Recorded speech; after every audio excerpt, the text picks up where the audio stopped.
दोस्तों, भारतीय सेना की तरह आने वाले दिनों में बैंकों के अंदर भी जो कर्मचारियों की भर्ती होगी वो ठीक अब अग्निपथ योजना के तहत अग्निवीरों की भर्ती की जाएगी। आने वाले समय में कोई भी परमानेंट एम्प्लॉय या फिर कर्मचारी भर्ती नहीं होगा, क्योंकि शुरुआत तो कुछ ऐसा ही लग रहा है दोस्तों, क्योंकि यहाँ पे जो है अब सेना के बाद अग्निवीर की तर्ज पे बैंकों में भी बहाली की जाएगी।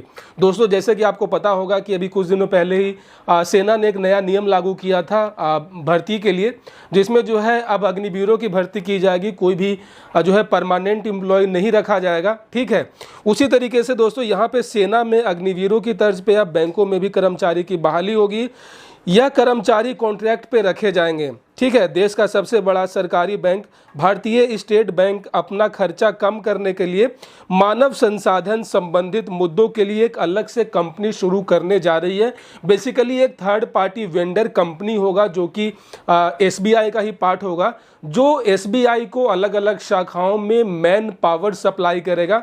Man power in the sense कि जो भी कर्मचारी चाहिए होते हैं, जो उन्हें क्लर्क चाहिए होते हैं, असिस्टेंट मैनेजर चाहिए होते हैं, जो भी बैंक के अंदर जो भी तकनीकी कार्य होती है उसको पूरी करने के लिए जो भी कर्मचारी चाहिए होंगे वो अब इस कंपनी के द्वारा उन्हें प्रोवाइड किए जाएंगे। अभी तक होता यह था कि एसबीआई जो है अपनी एक अलग से नियुक्ति निकालती है, भर्ती प्रक्रिया करती है, जिसमें जो है एग्ज़ाम लिए जाते हैं और जो भी सेलेक्टेड कैंडिडेट्स होते हैं वो एक तरीके से परमानेंट होते हैं और वो लगभग 60 साल तक, जब तक उनकी रिटायरमेंट की एज नहीं होती है तब तक वो उस बैंक में अपनी सेवा देते हैं। लेकिन स्टेट बैंक की ऑपरेशन और सपोर्ट सब्सिडरी को हाल में ही रिजर्व बैंक ऑफ इंडिया के द्वारा जो है सैद्धांतिक स्वीकृति मिल गई है। मतलब ये कि इस काम को आगे बढ़ने के लिए आरबीआई के द्वारा भी यहाँ पे जो है उनको ओके मिल चुका है। ठीक है, शुरुआत में यह कंपनी ग्रामीण और अर्ध शहरी क्षेत्रों में बैंक शाखाओं में कर्मचारियों का प्रबंधन करेगी।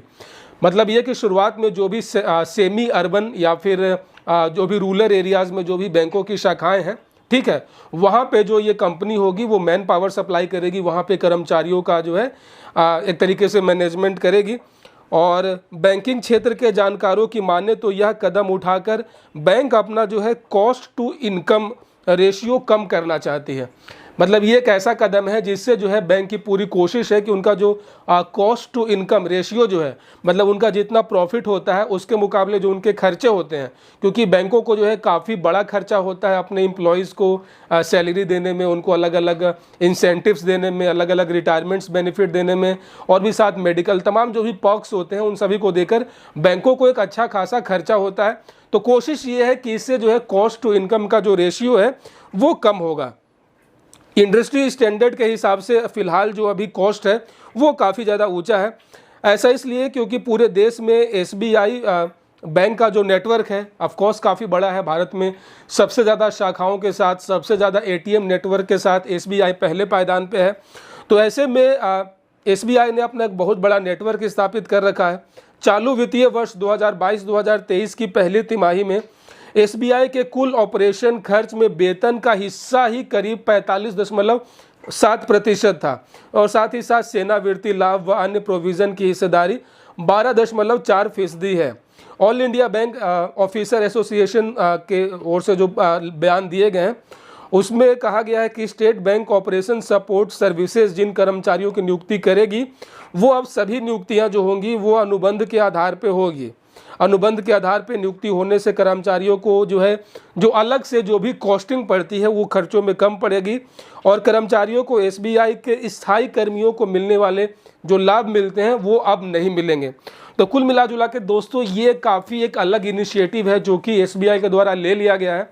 आरबीआई से जो है इसको एक तरीके से मान्यता भी मिल चुकी है।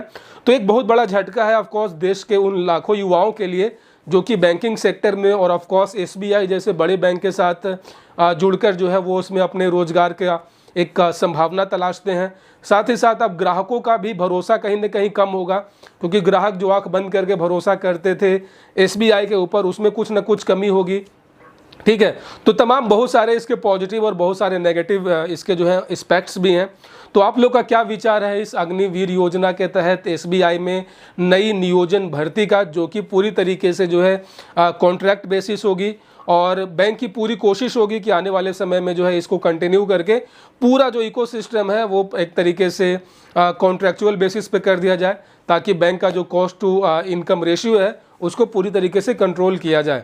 सो गाइज, अगर आप हमारे चैनल एवरीडे बैंकिंग पे पहली बार आए हैं, चैनल को सब्सक्राइब कर दीजिएगा, नोटिफिकेशन बेल ऑन कर दीजिएगा, ताकि अगली बार जब मैं कोई नया और लेटेस्ट वीडियो लेकर आऊँ तो आप उसे मिस ना करें। आप अपने सुझाव, अपने फीडबैक मुझे कमेंट में दे सकते हैं। मुझे बहुत खुशी होगी आप सभी के फीडबैक्स को पढ़ने में। तब तक अपना बहुत सारा ख्याल रखिए। जय हिंद।